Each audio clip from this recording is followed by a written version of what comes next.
So welcome, everybody. Why don't we get started? My name is Tom Banchoff. I see some familiar faces here. I'm director of the Berkeley Center for Religion, Peace, and World Affairs here at Georgetown. I'm delighted to welcome back to the center Fenggang Yang, an old friend and colleague who's spoken here before and is going to share some thoughts today on the very important and interesting topic, why Christianity is thriving in China today. Those of you who know the center and our work know that this is one of our main areas of interest, religion in China. We have a postdoctoral fellowship program now in its fourth year where we bring a very talented young scholar of religious studies from a Chinese institution to Georgetown for a year. Dr. Liu is here with us this year from Shanghai. We have a website that we're building out with resources on religion in China and the United States in both English and Chinese that we hope will become a very important teaching tool at universities and even at the secondary school level, both in China and in the US, to build knowledge in both societies about our societies and about some of the differences and challenges that we face. And we've had a running dialogue now for 3 years with the State Administration for Religious Affairs in China, alternating meetings here at Georgetown and in Beijing to discuss some of the key issues in our bilateral relationship in a spirit of openness, and those have been very productive exchanges. There's probably no scholar in the world better positioned to address these issues than Fenggang Yang. He's known to you, I think, as a professor of sociology and as director of the Center on Religion and Chinese Society at Purdue. He's a leading scholar of religion in China, but also works on immigrant religion in the United States. I'll just list a couple of his more recent books: State Market and Religions in Chinese Societies, which he co-edited in 2005, and his book forthcoming with Oxford University Press. It's not out yet, is it? No, not yet. quite. Entitled Religion in China, Survival and Revival Under Communism, which hints at the topic of his presentation today. Part of the real impact and influence of Fenggang over the years has been in organizing a summer institute for the social scientific study of religion in China that brings together scholars from within Chinese institutions, and particularly young scholars, brings them together with scholars of religion from around the world, and it's been a tremendous instrument for deepening knowledge and strengthening the disciplines around these questions in China over the past several years. My colleague Jose Casanova, who many of you know, was a guest at the Institute last summer and gave a series of lectures there, and we look forward to further collaborations with Fenggang and his institute and his activities into the future. There's some seats right up here and alongside to my left. So with that, please join me in welcoming Fenggang Yang.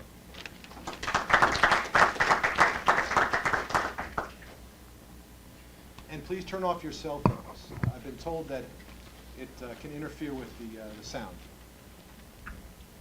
I'll do that first.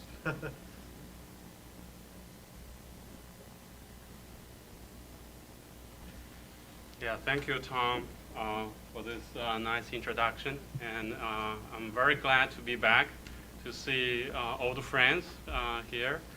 Yeah, actually, I consider this area as my second hometown because I lived in the area for more than 8 years before I moved around in the US.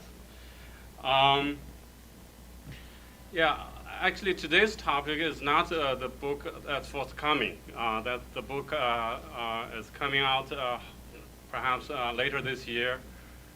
It's more general overview of religion under communist rule. This topic actually perhaps is my next book project.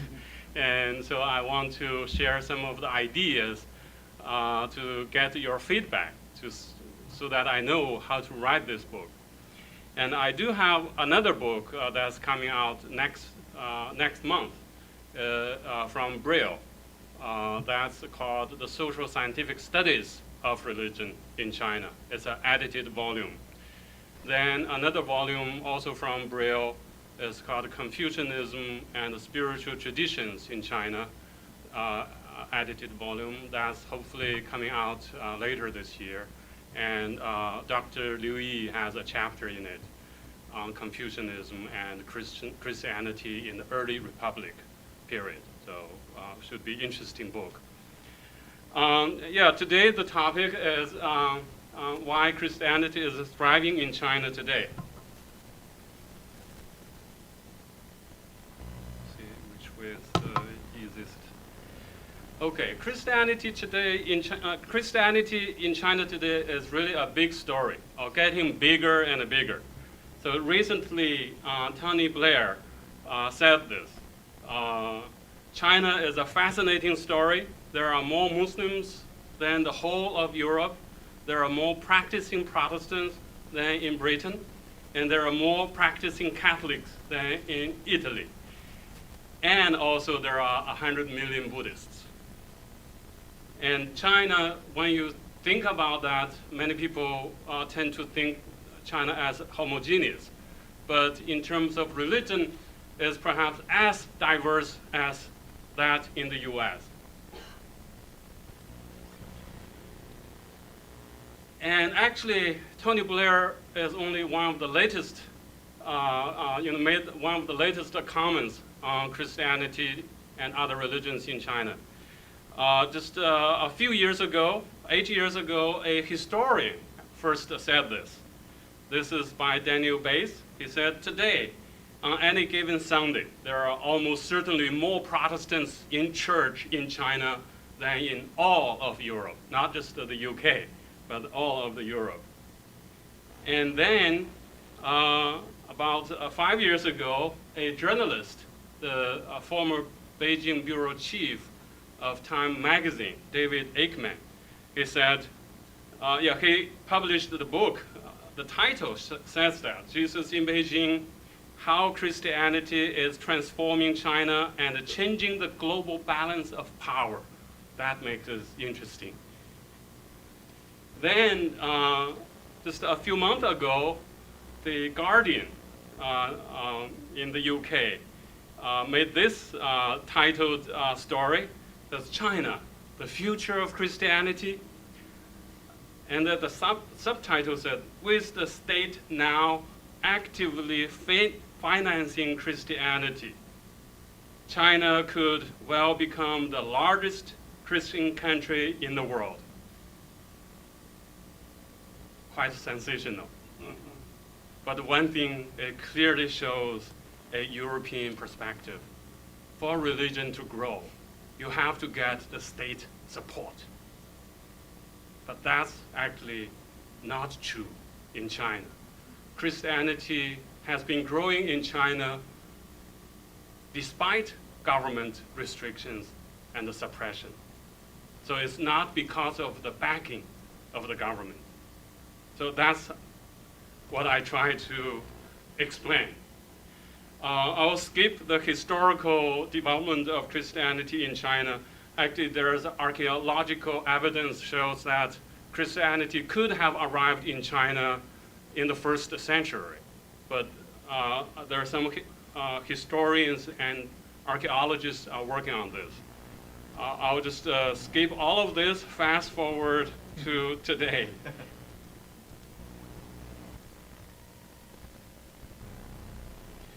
Christianity in the People's Republic of China. That's beginning in 1949. Actually, there are 4 clearly different phases of development. Between 1949 and 1966, I think one word to capture the relationship between the Christian church and the state is suppression.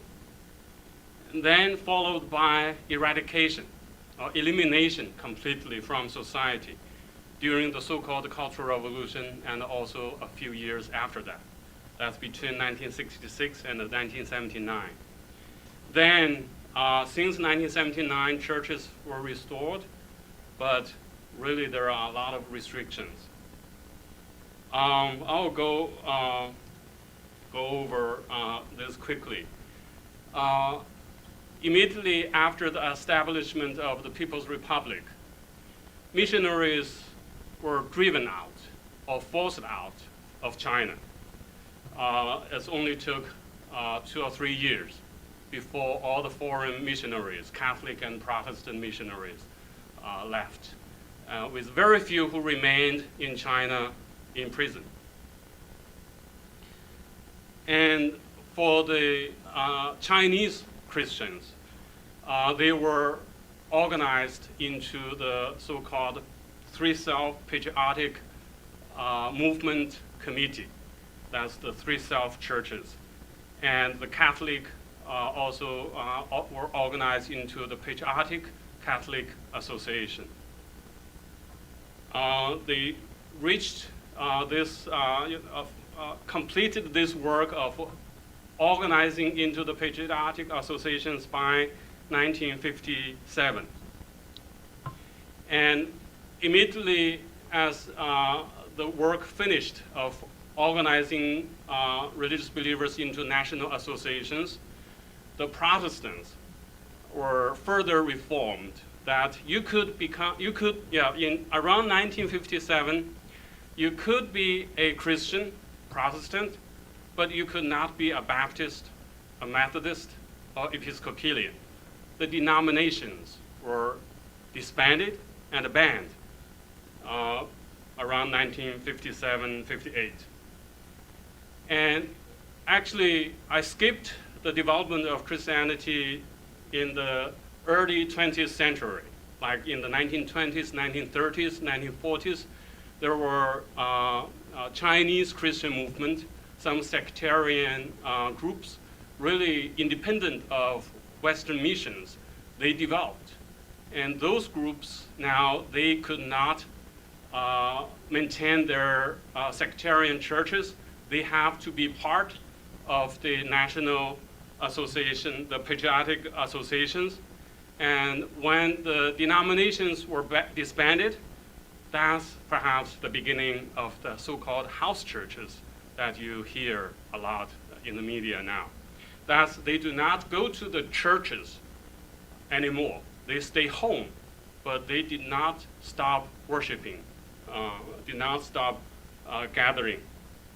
So that's based on the oral history interviews in the last few years, we really learned house church movements really took off, well, started in the around 1957-58.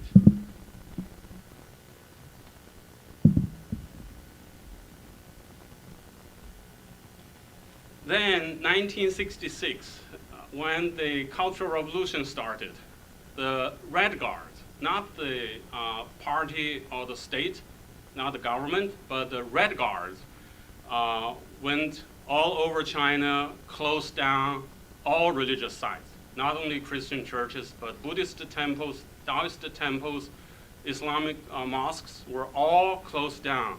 So beginning in 1966 until 1979, officially there was no religion in China. No religious practice existed in society openly. With the exception when Richard Nixon visited China in the early 1970s, when the U.S.-China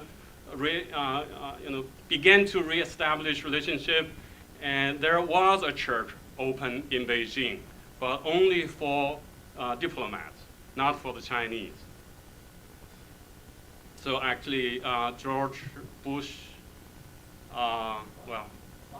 the senior, attended that church, and his daughter was baptized in Beijing during the Cultural Revolution. So need to be careful about making the sweeping statement. There was that exception. But actually, when there was no church open officially, that's when Christianity began to grow rapidly underground. In the last 10 years, I have been going to China, visiting different places, collecting stories, interviewing people. I heard so many stories about how miraculously Christianity grew during the Cultural Revolution. even during the violent clash of the early years of the Cultural Revolution, when the two sides or multiple sides fighting with each other, Christianity growing quietly but fast during that time. So by the end of the 1970, by the end of the Cultural Revolution, in 1979, churches were allowed to reopen. Churches, temples were allowed to reopen.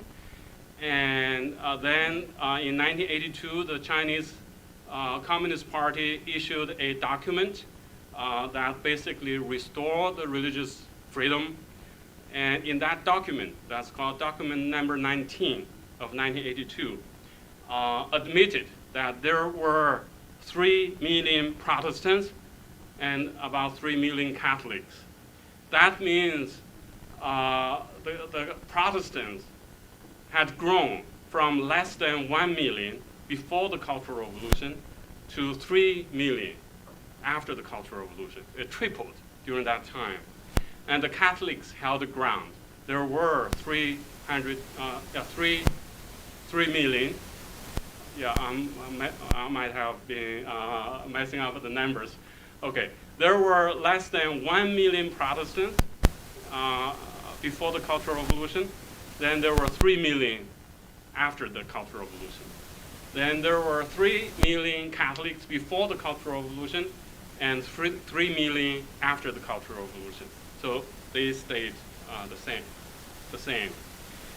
Then between 1979 and 1995, that period I would call that the authorities' strategy is to control, to weaken religion, because suddenly they realized that you cannot eliminate religion, cannot eradicate religion within a short time and in the foreseeable future. So they changed the strategy because now the central task is economic development in order to rally people of different worldviews to this central task of economic development. So religious freedom, religion became tolerated, but still did not like to see religion become a major social factor. Then after 1989, a remarkable year, maybe a watershed in the development of Christianity, I will explain later. And then by the mid-1990s, that control to weaken Christianity apparently failed, because Christianity growing very fast, especially in the rural areas in the 1980s and the early 1990s. And so the new strategy, the new policy is try the best to contain the further growth of Christianity, especially Protestantism. Oops. So the new policy is really marked as this anti-infiltration, because the government really feared that foreign forces are using Christianity to subvert the political system. And is just now let me move to the next one. I want to leave some time for discussion, so I don't want to go too detailed. And in 2007, we managed to do a survey of religion in China. We did a survey that included over 7,000 respondents. It's a national representative survey sample. And this perhaps is the best survey so far on religion.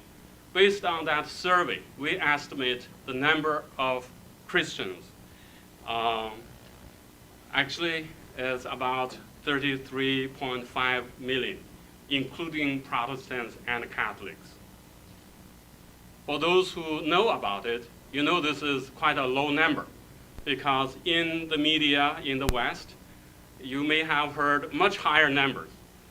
Right before the Olympic Games in 2008, and the Christianity Today, the evangelical Christian magazine, reported that there were 130 million Christians in China. And that reportedly leaked information by the former director of the State Administration of Religious Affairs, Ye Xiaowen. That's the highest number I have seen, but that's really quite a lot. Based on our survey, only 33.5 million people who could have admitted that they are Christian. This is identity, self-identity. And we had a lot of other questions, like about practice, about beliefs. So there are some people who may not identify themselves as Christians, but they nevertheless acknowledge that they believe in the existence of Jesus Christ. Well, this could mean, a historical person like Napoleon existed. But we asked the question in a set of questions along with other supernatural beings, like Yu Huang Da Di, that's the Chinese traditional God, supreme God, and the Buddha, Dharma, that kind of a set of supernatural existence. And there are more people admit that they do believe in that. And also, interestingly, there are people who may not believe, may not identify, but nevertheless they have practiced. They said prayers to Jesus Christ, said prayers to Mary, or attended church, or have a cross at home or wear as their necklace. So there are Christian symbols at their office, home, or with them personally. So these three would add up to about 74.5 million people. Personally, I think if our survey is reliable at all, this may be the higher estimate. And the 33.5 is the lower end of the estimate. That's perhaps more realistic. Of course, there are still a few more other people who claim to believe in Shangdi. Shangdi, even though this is a term has been in China for a long time, 5,000 years, 4,000 years.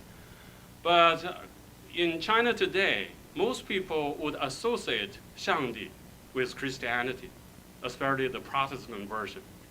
In the Catholic version, it's a Tianzhu.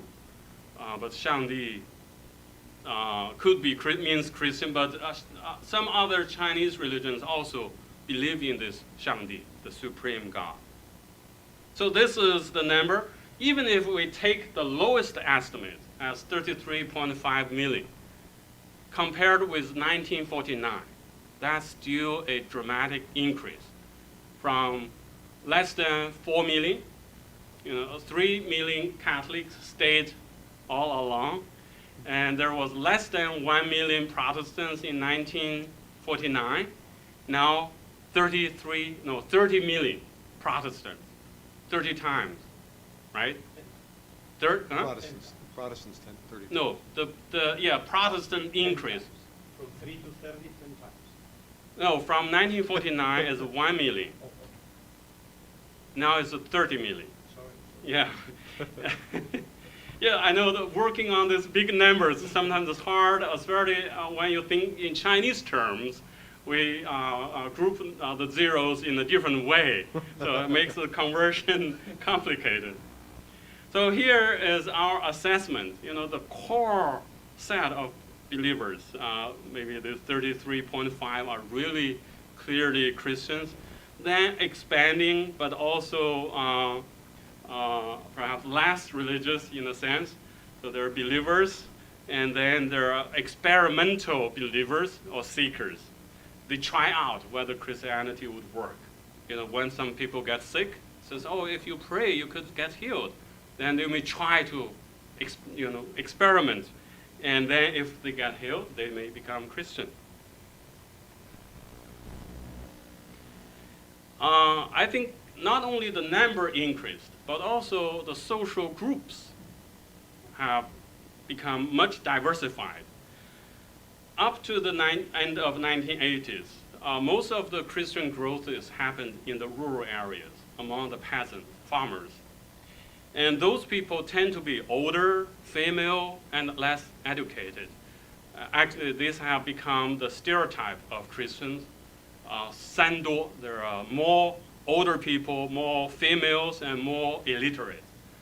And until today, actually in a book released last August by the CAS, the Chinese Academy of Social Sciences, still stick to this portrait of Christians as Sando, and plus the Forstdo mostly are in the rural areas.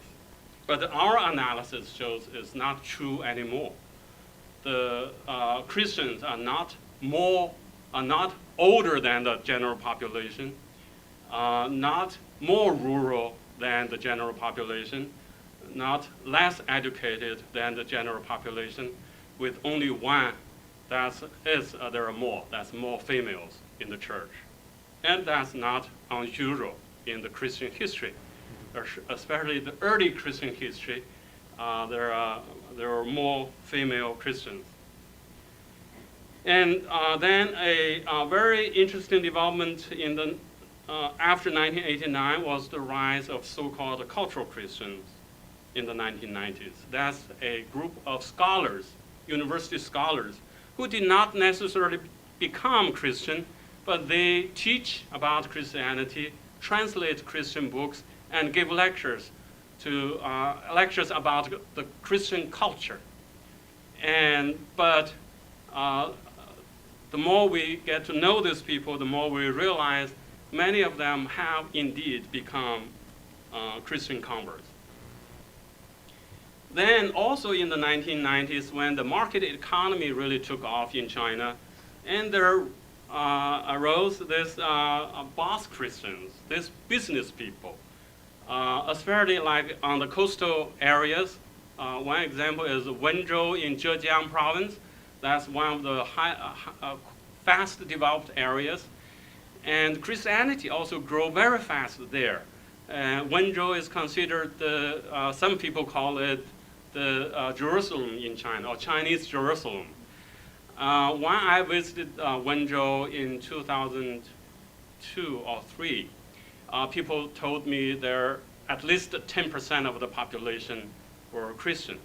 But among the entrepreneurs, there could be even a higher proportion.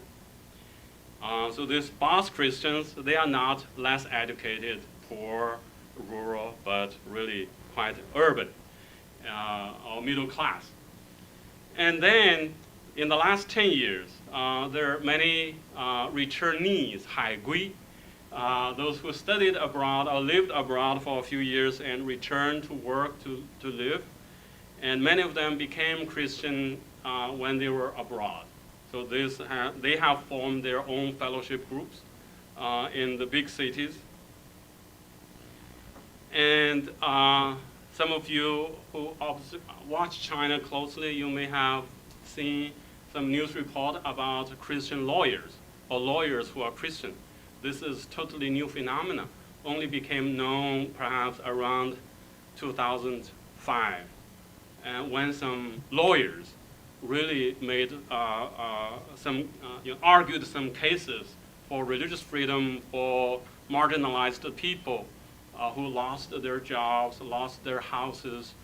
This rise of Christian lawyer groups. I think that's a very interesting development. These lawyers were not Christian long ago. Many of them became lawyers first. Then they became Christian. I wondered what happened to them. Why? Well, when you think about what kind of religious convictions, beliefs could support lawyers to fight against inequality, injustice, it seems that at least to these people, the civil rights lawyers, Christianity provide a foundation or provide an anchorage for them to stand strong on their stand strong and defend these marginalized people. Then in the last 2 or 3 years, I discovered a whole new group of people. These are painters, artists. They are Christian. Again, these tend to be artists first, then converted to Christianity. Especially last summer, after our summer institute, I visited a studio and began to realize there's about 200 Christian artists in China today, active. Painters, sculpture, and those fine arts.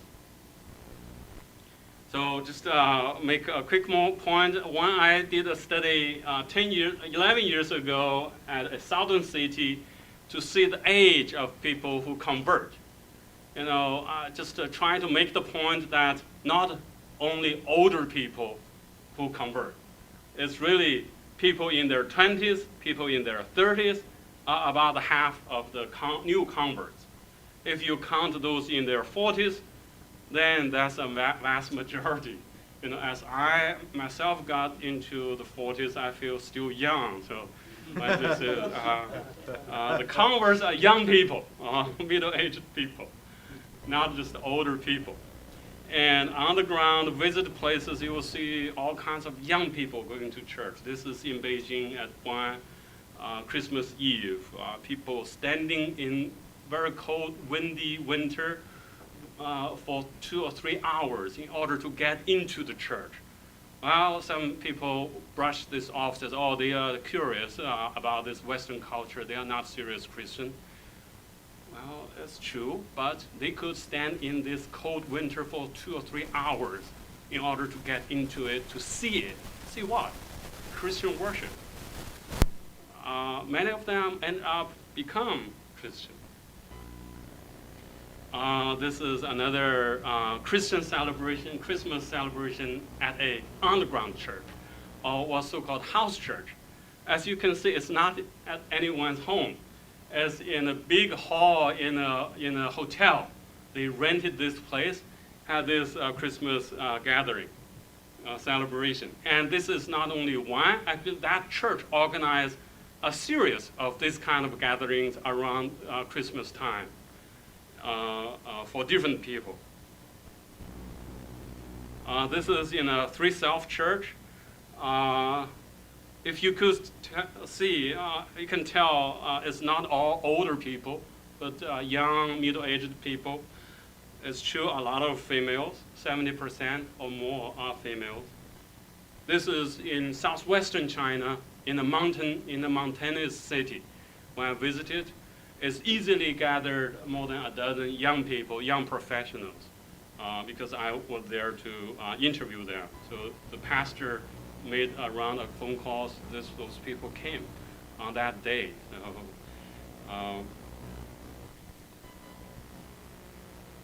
This is in Wenzhou. The Basque Christians gathered around Christmas time when they returned from other places in China, returned home to Wenzhou. And they had a big celebration at a hotel. This is above ground, not underground.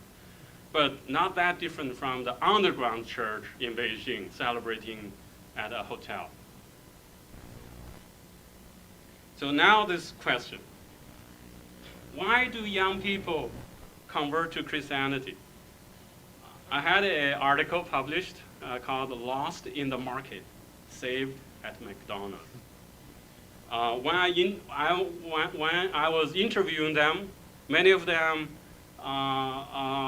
when we say, on the phone says, I like to interview you, where should we go?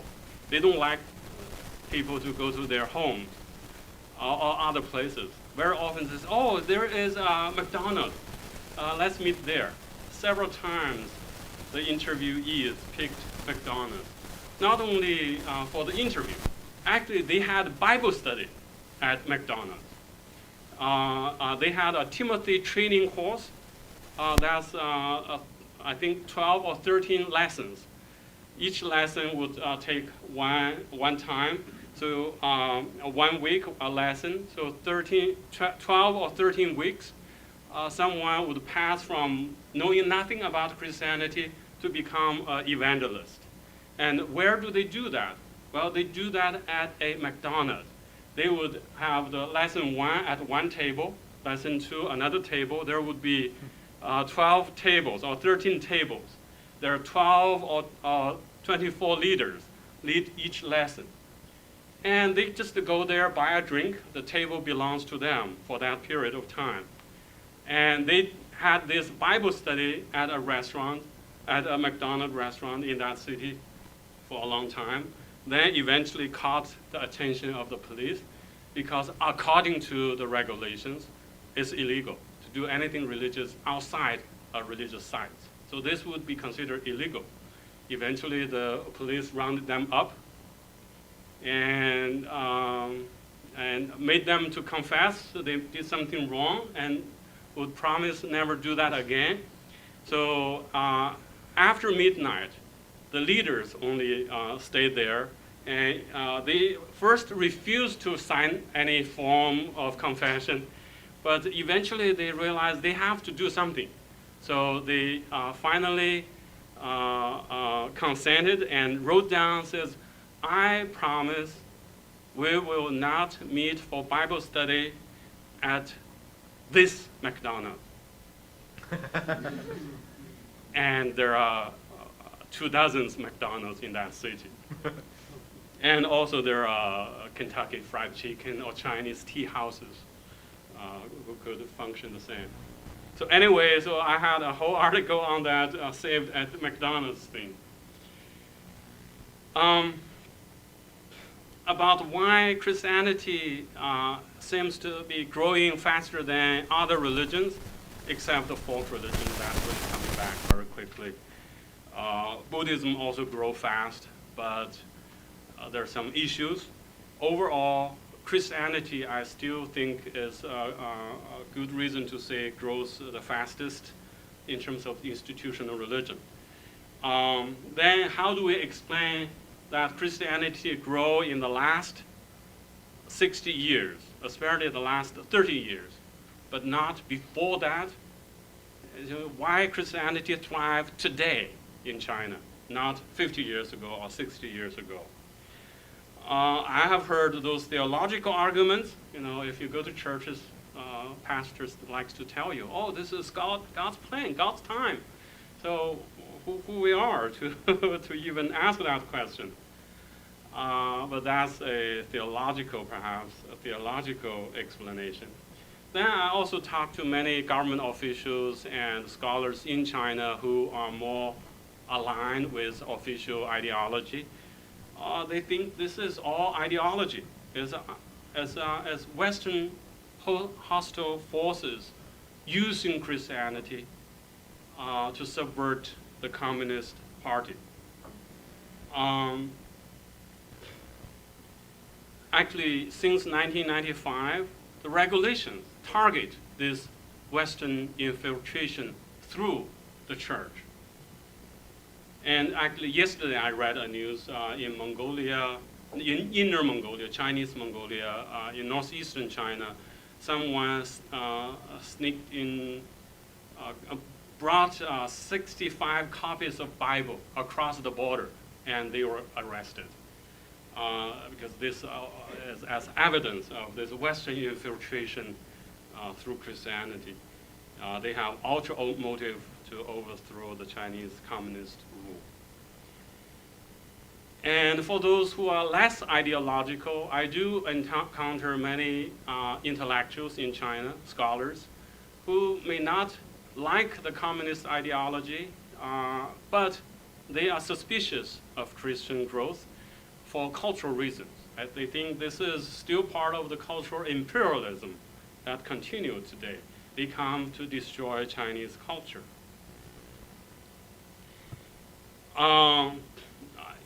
There are also many popular speculations about the growth of Christianity. There's, oh, now in the countryside, the barefoot doctors all kind of disappeared. There's a lack of a health care system. When people get sick, they go to church. They pray to God, get healed, and become Christian. That does, if you hear stories, you do hear a lot of those stories. But the problem is, actually, in the 1980s and the 1990s, many people also became practitioners of Qigong for the healing power, because Qigong was effective in many ways, but not many people stick to Qigong. And Buddhist temples or monks also could perform some miracles that heal people, but not many stick to a particular Buddhist temple. As the Christians do harvest those who got sick, got problems, and they stay in the church. That made Christianity different from other religions. But that speculation is a lot. I want to offer a sociological explanation. It's not because of the healing power of the supernatural. It's really once you become part of the church, the fellowship, you are hooked into the social network. The social support sometimes can sustain people who experience life problems, family breaking down, or some people get sick, and this prayer support, not necessarily healing itself, but this social support perhaps explain more about the Christian growth than other factors. And I want, in my next book project, what I really try to argue is that Christianity grow is because Christianity in China today is perceived compatible with modernity. And modernization is what the Chinese have been trying to pursue in the last 2 centuries. More than 1.5 centuries now. Beginning in 1840, when China was defeated, China wanted to modernize. And now Christianity is compatible. And this modernization is a big topic in sociology of religion. Modernization would lead to secularization. People may lose faith. Now, after several decades of debate, there are different views, different paradigms. Jose Casanova is a major player in that debate. Here, I'm not trying to make that argument about it. It's really, I'm seeing that modernization can be broken down to different aspects. Industrialization, urbanization, this mass education, market economy. Why do you produce? Produce in order to sell, instead of the agrarian economy you produce for yourself. This market economy is part of this modernization. And also constitutional democracy, democratization as part of modernization. Those sub-processes of modernization seems to, first of all, create the need for some spiritual answers for the individuals. And when the individuals seek for some answers for their existential questions in this modernization or the sub-processes, they find that Christianity provides the answer that they need. I'll try to get more specific.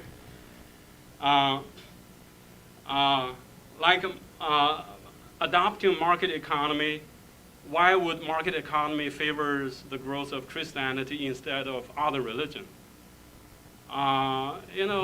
Max Weber, the sociologist, the founding father of sociology, one of the founding fathers, he argued that there's an affinity between the Protestant ethic and the spirit of capitalism. Even though there are all kinds of debates about it, some people don't believe it, but when I did my first empirical project in China was on Christian ethics. When we interviewed those entrepreneurs, Christian entrepreneurs, it shows that for them, Christianity provided the ethical principles and also faith to hold them onto this market economy. Market economy is not a preferred way of life because it's full of risks. You have to take risks in order to survive. If you do not swim hard, you can sink quickly. But in the old planned economy, you don't have to make that kind of effort. because the state takes care of everything from cradle to grave. But the market economy created a lot of uncertainties. People, those Christians, those converts, find the kind of support that they needed for their life, for their business. And then just quickly about this constitutional democracy. China was the first republic in Asia. When Sun Zhongshan, who is the founding father of the Republic of China, founded the new republic, he really very much modeled on the U.S. Constitution more than any other models at that time. And Sun Zhongshan happened to be a Christian. And some of the active leaders of the Republic Revolution, were Christian. So the blueprints of the Constitution really came from the U.S. model, and especially for those who have some Christian faith. Dr. Liu Yi works on studies that period of the debates on the constitutional rights, religious freedom. Very interesting. That chapter will be in the book that I'm editing. But anyways, this democracy idea in China really, especially in the early decades, promoted a lot by Christians.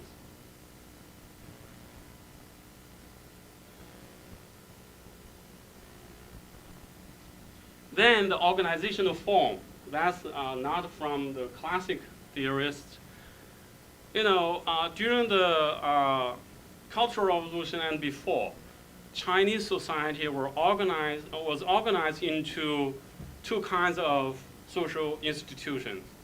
In the cities, urban areas, they were organized into called the danwei, the work unit. Each work unit is like a is a total society, a totalitarian society.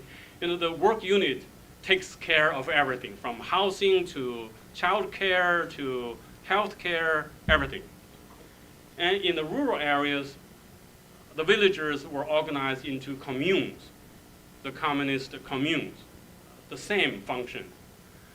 That could function well at that time, but now with market transition, now danwei is losing functions, social functions, socializing certain social functions, and the commune was dissolved in the around early 80s.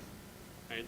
So with this market economy in the reform era,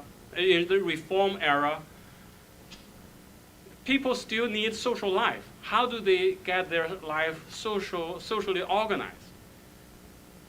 The Communist Party is really very much giving up, at least giving out a lot of functions. There's no other forces replacing that. And Christian churches comes in to a certain degree, replacing those roles. And now in the rural areas, the so-called Hongbai Xi Shi, when there's a wedding, there's a funerals, who organizes this? How do you do this? Well, the churches comes in to function, to organize, to keep the village as a community. In the urban areas, now the neighborhood committees perhaps function certain way to put, reinforce some social rules. But during the market transition period, that's all changing, weakening. And the church, the fellowship groups provide some social need that's missing. Temples, Buddhist temples wouldn't function this way, at least traditionally, because temple-based religions are not congregations. It's really you alone with the supernatural, the Buddha, some gods. It's not congregational. The congregational form of community life really provides the social need that few other social institutions in China could function that way. And Christianity functions that way. What time is it? We should. Should wrap up? Okay.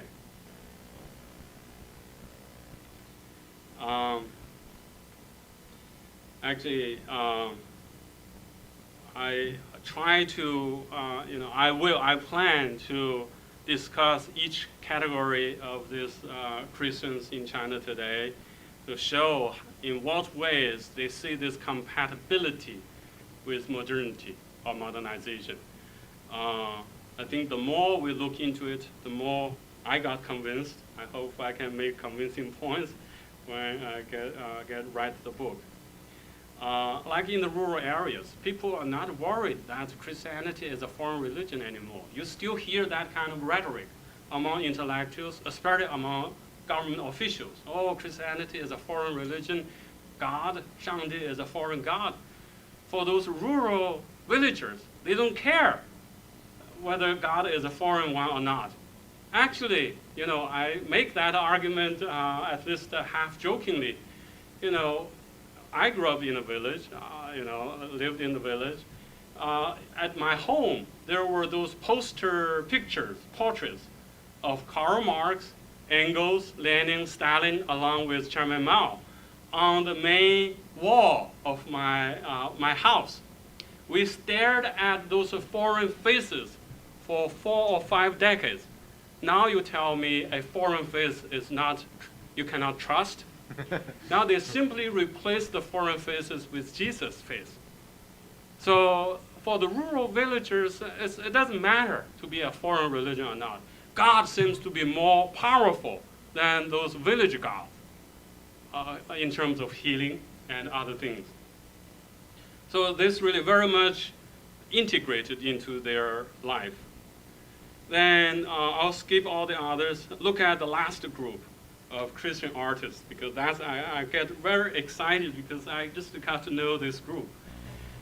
They are going to do a show, exhibit in New York City in this next month. Called In God We Trust, Contemporary Chinese Christian Art. This Easter revival time.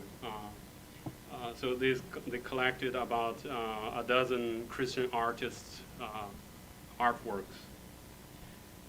For these people, if you know about Chinese art at all, Chinese art became quite chaotic in the 20s. There's all kinds of different schools, different traditions. People are struggling for meaning, maybe a simple way to put it. And then this group of Christians, they find meaning in Christianity. And this gave them inspiration for their creative arts. Okay, now, I know I haven't really articulated that clear enough, but if this is true, if the compatibility between Christianity and modernity is true, then it shows that Christian growth is contingent, it's not inevitable. The Christian growth could be stopped if you try this. Advise the government officials, right? And so if you stop the economic reforms, if you give up the political reforms toward constitutional democracy, and if you close out China toward the outside world in this globalizing era, and you let other traditional Chinese religions to grow, so that not so many people would look to Christianity for their meaning of life. In fact, all these measures have been taken by the government, only to a limited existence, and success is very little. Even perhaps we could say a total failure. All these efforts have failed so far. Thinking about even suppress relentlessly. In the last half a year or a year, I think that's the current strategy. But during the Cultural Revolution, they tried the hardest. But remember, that's the time when Christianity tripled in a decade. So the more harsh suppression, perhaps the more faster growth of Christianity. Okay, I'll stop here. Thank you. Thank you.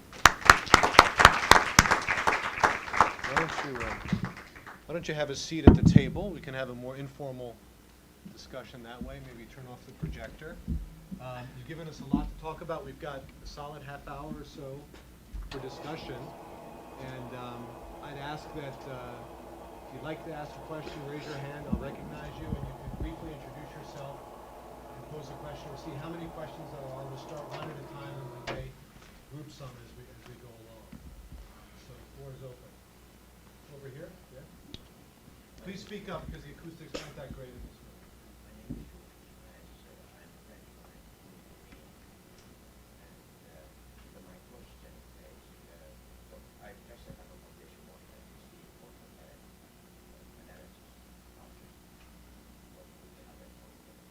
Yeah.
Okay.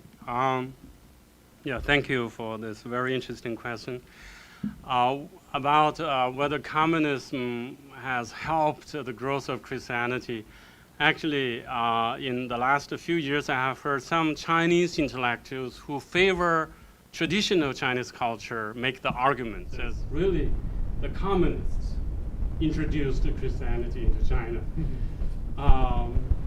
But sociologically speaking, the communists tried so hard to eliminate so-called superstitions. The Cultural Revolution period, not all religions suffered, but the traditional beliefs in the supernatural suffered perhaps the most.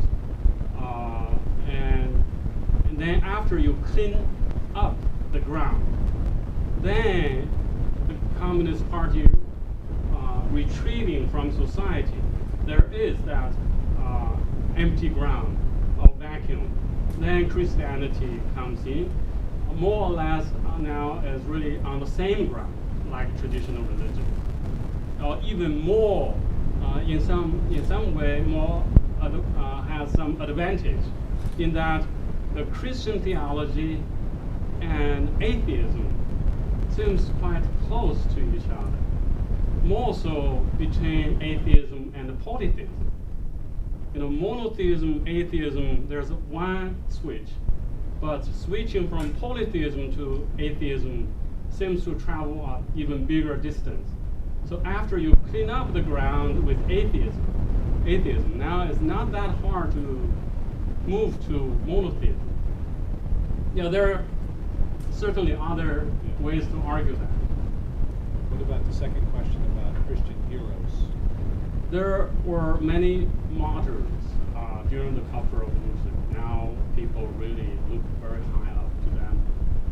In terms of post-1979 development, I think it's perhaps more accurate to say this, there are those nameless evangelists dominant so far. I don't think there has been clearly identified heroes or leaders active today. Yeah, there are many, there are many sectarian or heretical groups in China. There are many Chinese Christs, plural. And some people stand up and says, I'm the second coming of Christ, follow me. There are many of those sectarian occultic groups. But in the Christian landscape, overall landscape, I don't think there are clearly identified Christian leaders yet. Just as a follow-up to that, what about Chinese Christian groups based outside of China? Are they part of this constellation? How do you see that interaction?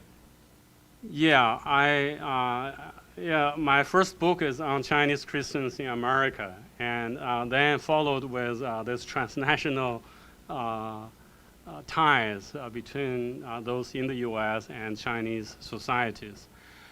I see this pretty much integrated already. Actually, during the Cultural Revolution, which group really evangelized, other than the more traditional sectarian groups existed in China? It's really those overseas Chinese secretly returned to their home villages and spread the gospel. And when I got back to China to begin fieldwork research around 2000, the more I talk to people, the more I find that those missionary work have been taken over mostly by overseas Chinese instead of Caucasian, European, or Americans. Okay. I think you've made a very compelling argument that Christianity is likely to continue growing. Now, I want you to speculate on the ceiling of the growth. Mm. Is the model Japan, Taiwan, Korea? We are here very similar. Taiwan will be the closest. China, culturally. But Japan and Korea, both Confucian Buddhist. Japan relatively low level. Korea over 1/3. Or because of the atheist clearing up of the brasses, do you think that the ceiling is even higher, let's say, in China than in Korea? Yeah, I think that's a really multi-million question. We need a comparative project to find out. My current speculation is certainly China is not closer to Japan. In Japan, Christians account for about 1%. In Taiwan, perhaps 5%, depends. And then Hong Kong, a little bit higher, perhaps 10%. What's interesting is Singapore. The majority of the Singaporeans are Chinese. Among the Singaporean Chinese, perhaps 18, 20, or even 25% are Christian, especially among the more educated professionals, doctors, lawyers, accountants, tend to be more Christian among them. Then the higher one is South Koreans. The ceiling, I really don't think that we have seen the ceiling yet. It's really, right now is a faster growth period. I don't know where it will end up to. I think my own speculation is more like South Korea than any other societies. Because one factor is, communism cleared off the ground for the growth of Christianity. And then in terms of global integration, China and Singapore in some way similar. I think the Chinese desire to be global. Mainland Chinese perhaps even more so than the Taiwanese in Taiwan. In Taiwan, the traditional culture is still strong. Let's see. Let's go to Javier first and then Pete. Yeah. My name is Javier. I'm an undergraduate here at School of Fine Service. My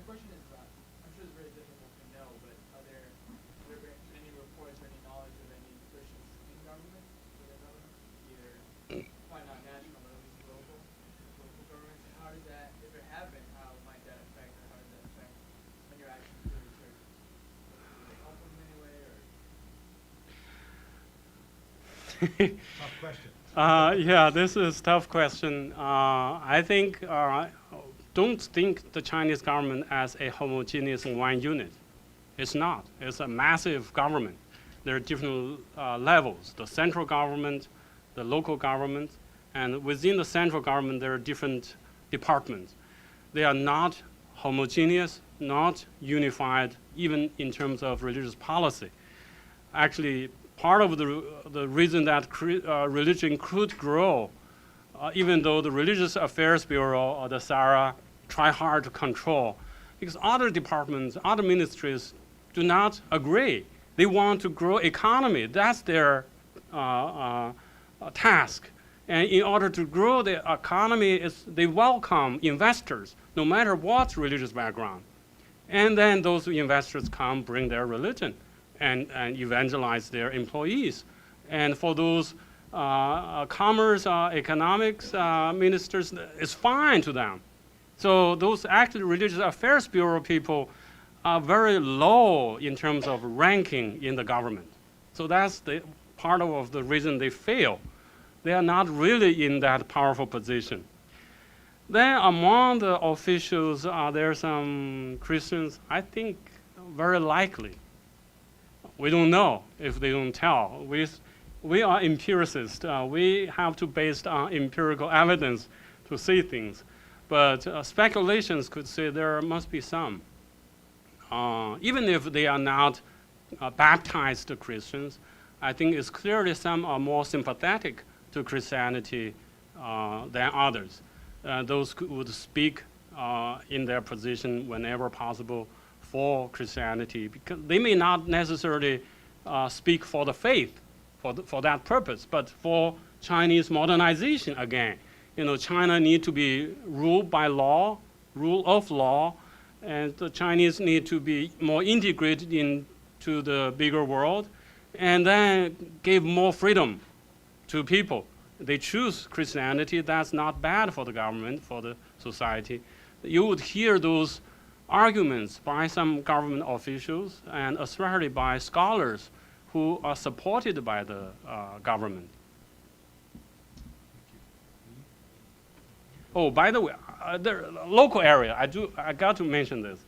There's some reports, like in Yunnan province, southwestern China, some county governor would send those people who used to get drunk to churches. So you got to go to church, get rehabilitated. So that happens. Thank you. Next question, Yi.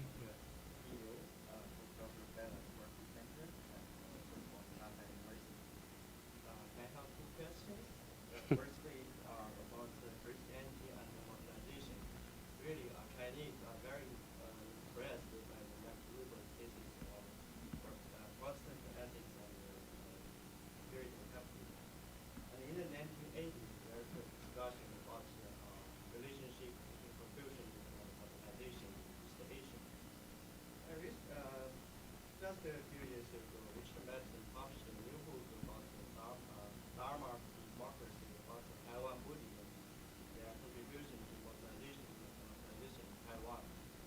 So, can I explain a little more about religion and modernization relationship in China compared to second? The second is about the difference between Catholicism and Protestantism in China. Really, your title is about the Christianity in China, but in your conclusion, really the filter is about Protestant. So, and in fact, there's really different situation in China between the Catholic Church and the Protestant.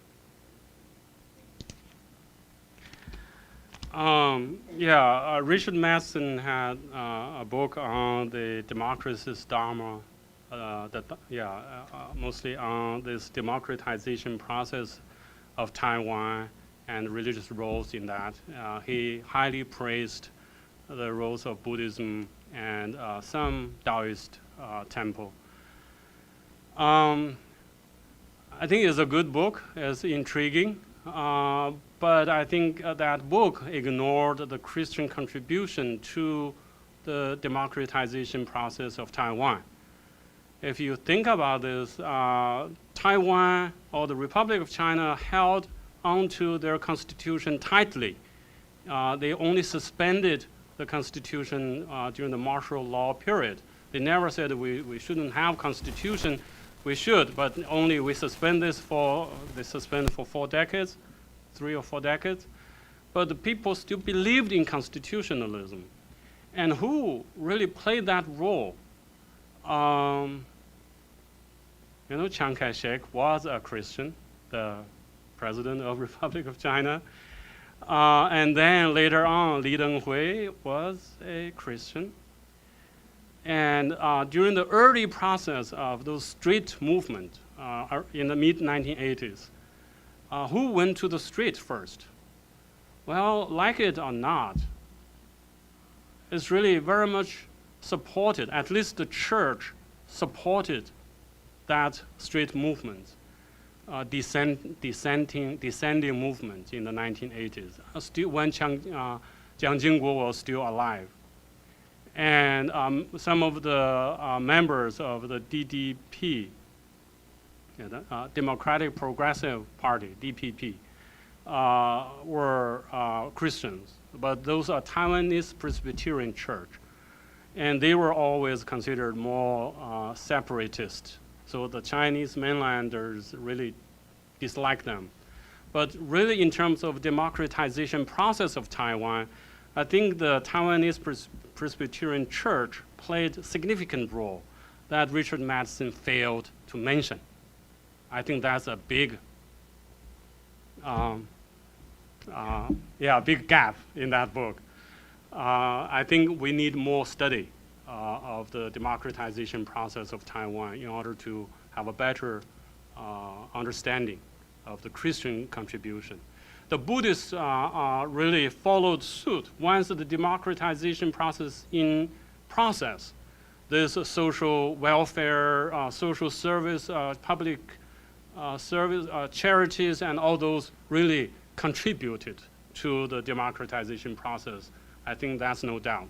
But the initiation, the really what got things going, I think Christianity played a much bigger role than what has been acknowledged. I hope that's, that's another project I like to do, to study democratization process in Taiwan and also in Korea. We've taken down the Oh, you already taken down. But about the Catholic part, actually, I hesitated to talk about this. Georgetown, nevertheless, is still a Catholic university. And actually, based on our survey of 2007, the Catholic population might have shrunk. That's a terrible finding if it's close to the reality. I already got complaints by some well-known Catholic leaders in the U.S. Says that couldn't be true because the estimate outside China says there must be about 12 million Catholics in China. That's Richard Matheson also quote that number frequently. That number comes from a Catholic Research Institute based in Hong Kong, and says that would include underground Catholics.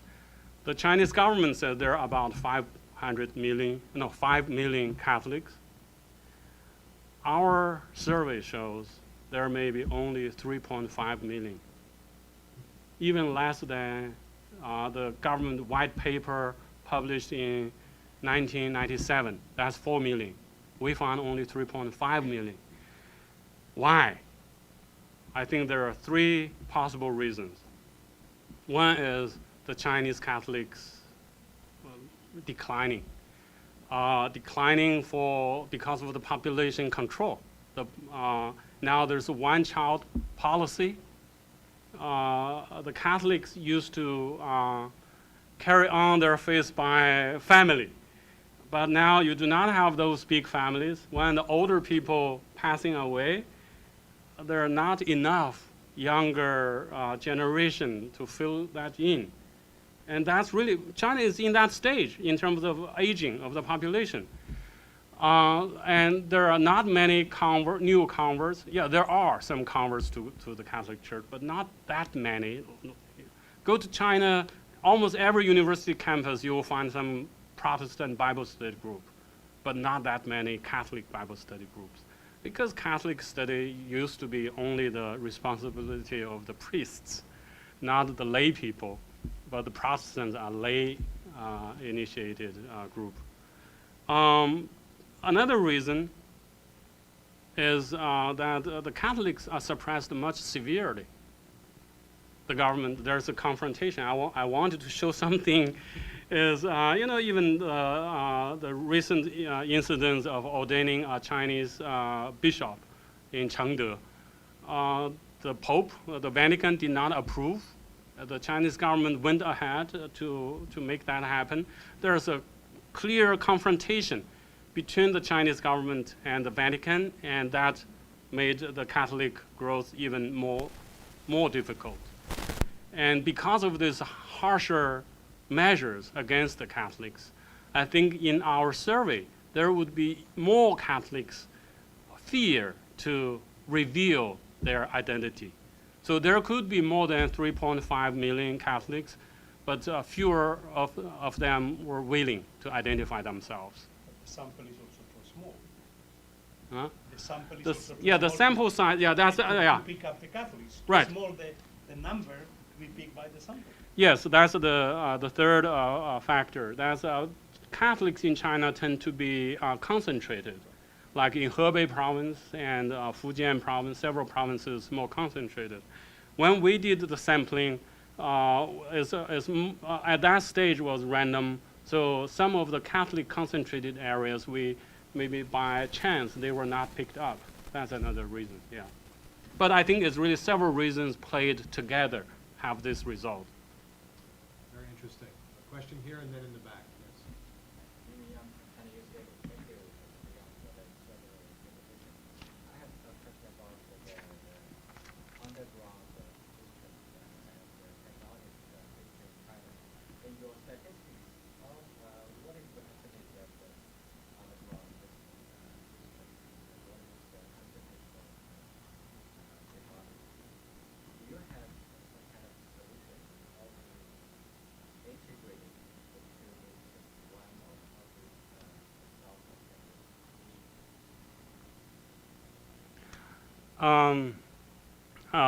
Based on the survey, we do not have an estimate of how many people are underground because it's a survey, it's only people admit, and we did not ask them whether they go to an underground church. We did include a question whether they meet at people's home for their religious service. We haven't get into that detailed analysis yet. There may be something we could tell. Overall, in China, the estimate people keep saying there are several times more Protestants in house churches than in the three self-churches. But again, those are really so far only speculations. I have no more to say, the percentage. In terms of integrating them together, the Catholics are trying that. The underground Catholics and above ground Catholics, the Pope initiated some effort, released a pastoral letter, hope they will come together into one church. It's not easy. There are a lot of sociological reasons of not coming together, not theological, but sociological. I will not get into that. For the Protestants, I think the Chinese thinking need to change. The Protestants is not a united group ever. There are so many denominations in the U.S. and even Baptists. Not all Baptists like Baptists. The Southern Baptists would not meet with those American Baptists or the conservative Baptists with American Baptists. Presbyterians, you have the Presbyterian USA, you have the PCA, the Presbyterian Church of America, you have Evangelical Presbyterian Church. Those are separate denominations. They will not even worship together. So I think it's wrong thinking that you have to make all Protestants come in under one roof. It's by nature they have diverse churches. I think it's really, if there is a policy change, is allow them Allow people to choose their way instead of forcing them under one roof. When it was forced upon them, what happened? As you produce more underground Christians, they simply stop going to the church. They meet at homes. And that's where, when the people meet at homes, they are more likely to develop into cultic or sectarian groups. That's even more divisive. So, yeah. Here and then here, yes? Al Merton, AV. How influential in the rest of China have you seen the established churches and missions of Hong Kong and the new territories before and after the handover? Oh, you mean what has happened in Hong Kong after the How's it- turnover? Have how's you it seen that impact? impacting the mainland, the rest of China? Hong Kong certainly, because of the closeness to mainland, the easy travel, they have had some significant impact on the Christian growth in China. But I haven't seen a growing impact since 1997. 97, yeah, the turnover. Actually, after the change, some institutions that used to be based in Hong Kong moved away because they fear that the unification would have some negative impact on their activities. They moved away. They moved to Hong Kong, or no, moved to Taiwan, or moved to Singapore. Once they move away, their influence actually declines. I have some specific organizations that can, illustrate this. When they moved to Taiwan, their influence simply quickly declined. And the other groups who were not really doing active missions in mainland China, they still cannot do much because the Chinese government has repeated that, this is two systems, one country, two systems. So Hong Kong, you maintain yours, but you stay there. People try, but I don't see really significant increase of impacts of Hong Kong Christians. So I have one more question here, and then we have time for maybe one more after that. Yes, there, and then here, and we'll wrap up. Please, yeah.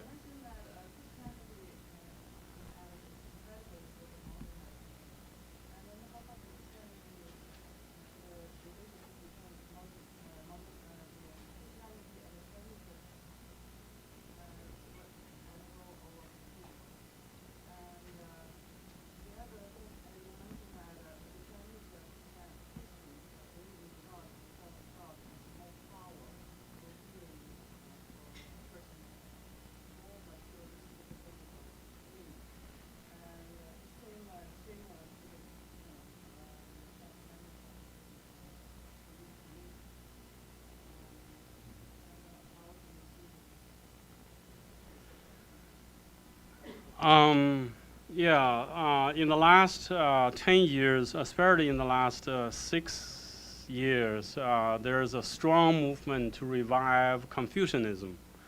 And among those Confucian revivalists that I have met, they do hold a strong sentiment against Christianity. So in their eyes, Christianity is still a foreign religion that's not compatible with Confucianism. But that's really more of a sentimental position instead of a rational, I think that's a difficult word. Yeah, right. And because when I studied Chinese Christians in America, in that book, I showed in the whole chapter to see those Chinese Christians, how do they perceive traditional culture? They see compatible. They see Confucian morality as very compatible with evangelical Christianity, not contradictory to each other. Actually, the more I dialogue with those Confucian revivalists in China, the more they also see, well, may not be that contradictory to each other. There are something similar. maybe Confucian believers need to learn from Christians, especially the spirit of evangelizing. So there's a sentimental position versus when they really use their reasoning. So I think it's really hard struggle among those people, those intellectuals. That's the final question. Yeah. Two quick Why questions. don't you introduce yourself? Yeah. My name is Martin Yee. I'm in the MSFS school. My first question, when typically when China absorbs whether it be technology or social tenets from other cultures, there seems to be kind of a shift that makes it its own, makes it Chinese, something with Chinese qualities, in a sense. In terms of practice, the conduct of service and the idea of tithing and those type of things, have you witnessed any practices that are unique to Chinese culture, and they kind of fight to kind of merge the two, Chinese culture and Christian principles? And the second question is, do you feel that Chinese churches identify with more international issues related to the Christian faith? So the topic of Israel, for instance, is that something that you've gotten any indication of a connection, people feel a connection? Okay, in terms of the Chinese characteristics of Christianity, that's the Chinese phrase, like to make everything Chinese characterized. First of all, they speak Chinese.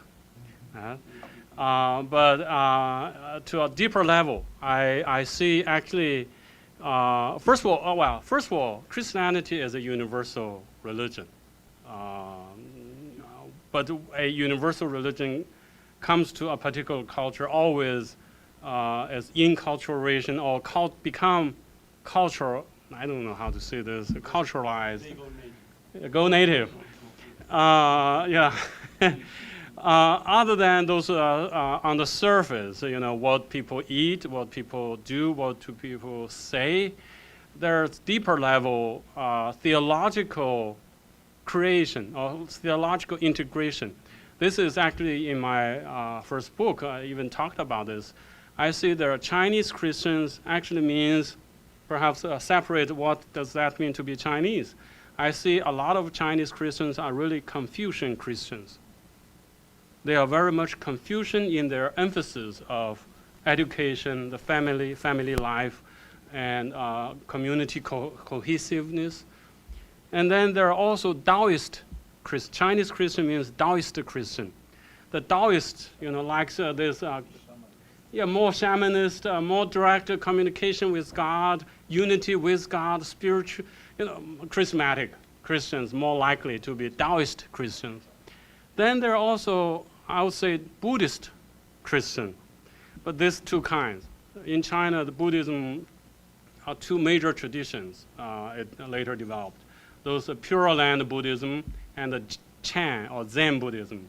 The Pure Land Buddhism is relying on the Buddha to save you with elaborate rituals, elaborate buildings, decorations. Yeah, I saw that the Catholics tend to be that kind of Chinese Christian. And then there are also those Zen Buddhist, Zen Christian or Chan Christian. There was a famous Chinese intellectual who became Christian. He has nothing to do with Buddhism, but I thought he was more like a Chan or Zen Christian. Liu Xiaofeng, I don't know, anyone knows? He basically says, you don't have to read the Bible every day. You can be a Christian. You don't have to believe every part of the Bible. You can be a Christian. You can even, just the Zen Buddhist, being Buddhist, like that.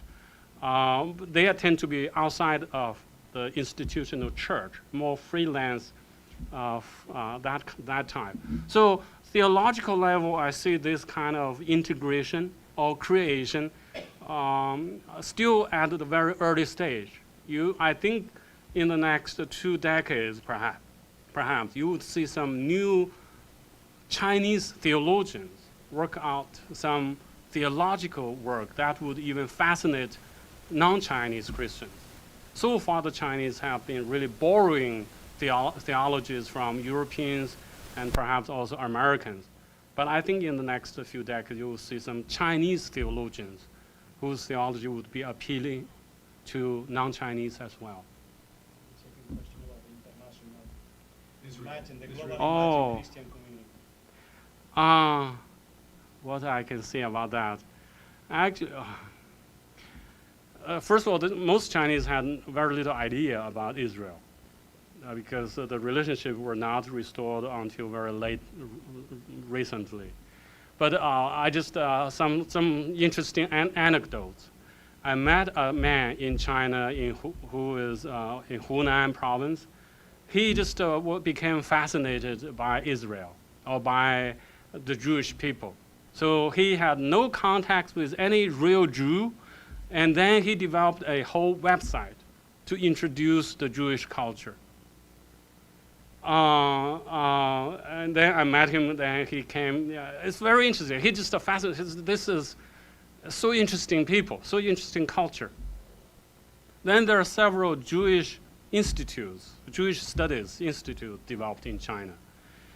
I met a Jewish rabbi in China teaching at a university in China. He held Sabbath at his apartment with Chinese chanting Jewish, chanting.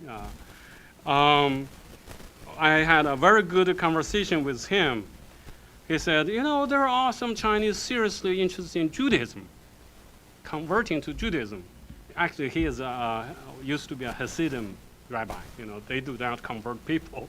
But he went to China to convert the Chinese to Judaism. And he said, for those who really showed interest in Judaism, I sent them to Christian churches to learn about monotheism. Yeah, that's, I guess, I don't know whether this put together making any sense. For those, for those actually in the church, evangelical Christians, you know, similar to other evangelical Christians in the U.S., they do consider Israel or the people, the Jewish people, have a special position in God's salvation. God's plan of salvation. They are special, even though the Jews experienced so many problems, but they are still somehow stand in a priority in the last days. I think you would hear that often among the Chinese Christian groups, both here and also in China.